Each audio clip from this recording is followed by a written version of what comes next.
What it is, what it do, cyber world. It is your girl, the one and only Ash Said It. AshSaidIt.com, AshSaidIt.com. This is the Ash Said It Daily Podcast Show. I appreciate you guys for all of your love and support. Makes a huge difference. Over 1,100 episodes and 500,000 streams worldwide. None of this would be possible without you guys. So I thank you so very much. Today, I am joined by my Shiro. You know, back in the 80s, we had She-Ra and He-Man. This is my Shiro today, the beautiful Cara Brookins. Hey, Cara. Hey. How are you doing today? I'm feeling She-Rode right back at you. Awesome sauce. All right, Cara, so let our audience know, where are you from? Where do you represent? I live by Little Rock, Arkansas. Ooh, okay, Little Rock, Arkansas. So, Cara, before we jump into everything, let's just ask, do you have an architect background? I have no architect background unless we're talking about computer software. Ooh. I was a software engineer, so entirely different than the sort of architecture that would build, say, a structure. So how did you get inspired to build your beautiful home with your 4 children? It's the way so many people are inspired to do something, necessity. Yeah. You know, I needed a house. It was really, really that simple. I needed a house. I needed a place to live. But because my kids and I had been really beaten down because of domestic violence and stalking, I also needed to do some kind of a project with my kids. And the two of those concepts just merged. I needed to do something with my kids. I needed a house. Why don't we build one? Yeah. And the inspiration from YouTube, out of any sector and any medium to try, you know, as far as books and talking to people and going on different job sites and things of that nature, what piqued your interest with YouTube videos? Well, of course, having a computer background, you know, being a bit of a computer geek, being in front of computers a lot. And YouTube, when I started building the house, which was in December of 2007 and through 2008, it was in its infancy. So this was the first real representation of videos on the internet that walked us through tutorials and that were all collected in one place that were easy to find. So it was really that, you know, that blossoming of, hey, you can do absolutely anything you want if you can just find the right tutorial. So what did your kids say when you initially told them, hey, kids, we're going to build our house? What a crazy thing. You expect that your mom has some level of expertise in the things that she suggests, and you trust her, right? So when I came to my kids with this idea, I presented it in this way. I said, here's how much money I can borrow from the bank. With that money, we can buy a small, sort of broken house. We can stack it some bunk beds, and we can try to fix it up. Or we could buy all of the supplies, you know, all of the 2x4s and bricks and nails, and with that same amount of money, we could build the house ourselves and end up with this much larger, you know, more impressive house that we would be proud of. And, you know, okay, I sort of tipped the scales a little bit by presenting it that way, but all of my kids were instantly in. And it sounds crazy because they were 17, 15, 11, and 2. There was one toddler. But the teenagers were not normal teenagers. Yeah. You know, they had been through horrible life circumstances. They had been helpless for, you know, more than a decade. They had felt unable to take any sort of physical action to change where they were in life. Wow. So this was the first time that idea really, and it gives me goosebumps to say it, was just like served up on a platter for them of, hey, you want to have a life that you can be more proud of. You want to change like how it looks and feels to be in your life. Here's a way to do that. Yes. And so they were all in. They were all in, and they stayed all in. They never said, no, I don't want to do this. Now, with 4 children under the age of 17, what was day-to-day activity like as far as managing? It was crazy. I was still working full-time. I mean, you can just imagine what a schedule looks like. Dropping a 2-year-old off at daycare. I went into work super early. Again, I was writing computer software. And I was able to make my own hours so that I went into the office early. I could get off work by 3 and grab the kids from school and daycare, change clothes at a house we were living in about 6 miles from where we were building. And then we'd hit the construction site, and we'd stay out till, midnight, sometimes 2 in the morning that I was out there working. Using the headlights of the car in the really early stages of the build to even see what I was doing. And the kids would head back to the house usually about 10 o'clock. And they would handle, any homework. One of them would throw the 2-year-old in the bath, and I would head back out to the construction site. And then I'd, go back to the house, sleep 2 to 3 hours, get up at 5 a.m., do it all over again. For 9 months. It was 9 straight months of, 20-hour days. Yeah, I mean, that hard work and determination paid off because Inkwell Manor is gorgeous. It is absolutely beautiful. Oh, thank you. It's big, too. We started out, telling each of the kids, if we do this, you can have your own room. And I had kind of sketched on the back of one of my kids' school lunch menus the general idea of what, the house would look like. Right. But then I gave each of them a pencil. And what a dangerous thing to do, right? Because it kept getting bigger.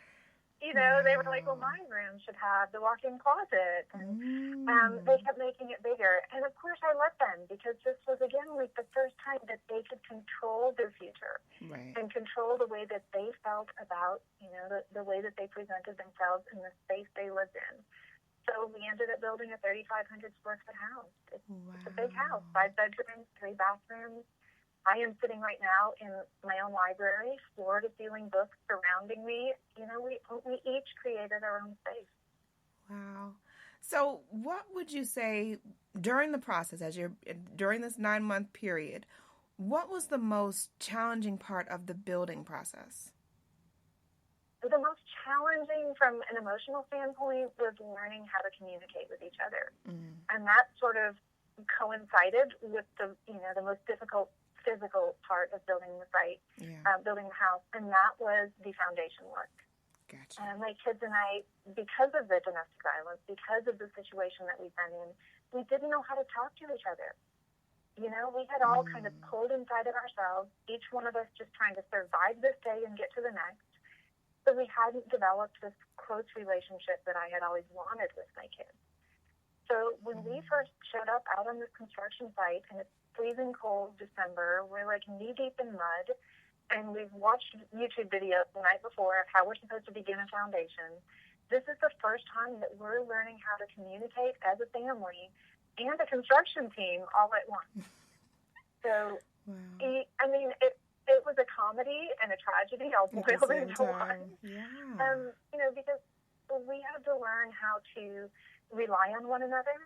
Someone is better at the math than I am, so I have to rely on my 17-year-old to do the geometry in this. And my 15-year-old son, he's bulked up a lot faster than me. I'm 110 pounds, and carrying these massive concrete blocks around. So I had to start really relying on my 15-year-old to haul around the really heavy things. My 11-year-old, who'd think that an 11-year-old could contribute much. But she knew everything about building a house that I did, which, admittedly wasn't much, but she had done the same research. So her opinions were just as valid as mine or the 17-year-old. So it was really learning to come together as a team and do this really physically difficult thing and this intellectually difficult thing, as well as this emotionally difficult connection. And within, weeks and certainly within months of us starting this project, the way that we could communicate, almost psychically, knowing what tool the person needed or what that point or that grunt meant, and the way that we learned to rely on each other, it took the place of what I think years of healing and therapy would have taken without adding this physical action, this getting up and taking this action and, working together intimately every day. It sort of fast-tracked us through all of that healing. Gotcha. All right, you guys, so we're going to take a brief break. When we come back, we're going to talk more with Cara about Inkwell Manor and the inspiration behind the book, Rise. So you guys hang tight, and we'll be right back. Did you know that some foods can cause weight gain, body aches, and extreme fatigue? These are just some of the symptoms of food intolerance. Well, what is food intolerance? Food intolerance can occur when the body cannot properly digest certain foods. This can result in acid reflux, migraines, and so many other painful issues. How do you find out what foods are causing this irritation? It's easy. Pinner Test. With 500,000 satisfied clients worldwide, Pinner Test is the #1 way of identifying foods that may be causing discomfort. This simple at-home kit is easy to use with results usually within 2 weeks via email. It's that simple, all right? What are you waiting for? Go visit pinnertest.com and use my special promo code AshSaidIt for your discount today. Welcome back to the Ash Said It Daily podcast show. We're chatting with Cara Brookins, and she is this amazing woman who she built a house with her children, her babies, and not just any house. It's Inkwell Manor, darlings, and it is a gorgeous, amazing property. So, Cara, I wanted to talk about your compulsion. Why was it important for you to tell your story through your book Rise? Writing the book was, oh my goodness, it was such a hard decision. I was already a writer. I wrote fiction, so it seems like a natural progression, but it wasn't.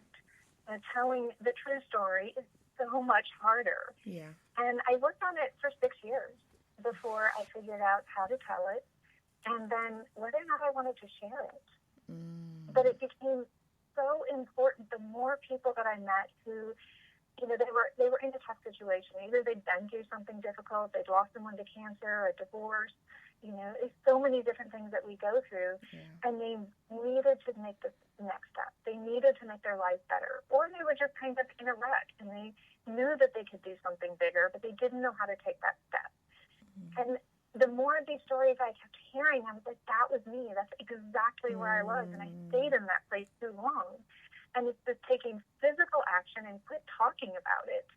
And, that's what made me say, I have to write this and I have to share it. But it was way harder than building a house. Yeah. Reflecting and looking backward. Yeah. As women, we become so focused on balancing our schedules, taking care of the kids, going to work, trying to make ourselves better, all of these things that we're doing, that who has time to reflect and look backward? No. So that was a really tough thing for me. I'm all about whatever that happens, let's keep moving.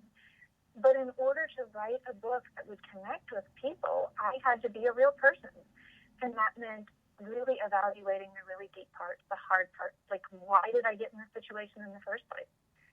And sharing the mistakes I made and, the really tough things that hurt my kids, and being really transparent about that. So that was really, really tough. And then to put it out not only in book form, but then, now I'm speaking all across the world, about taking that step, about taking action. And now we're doing a major motion picture. So it's making your life transparent in this massive global way that I didn't see coming, but that has me looking at myself and at other women who are struggling in such a different way. Yes. Last but certainly not least, Cara, what advice can you offer to any woman that is in a discouraging domestic violence type situation? Plug your ears. Don't listen to what everybody else says that you can or can't do.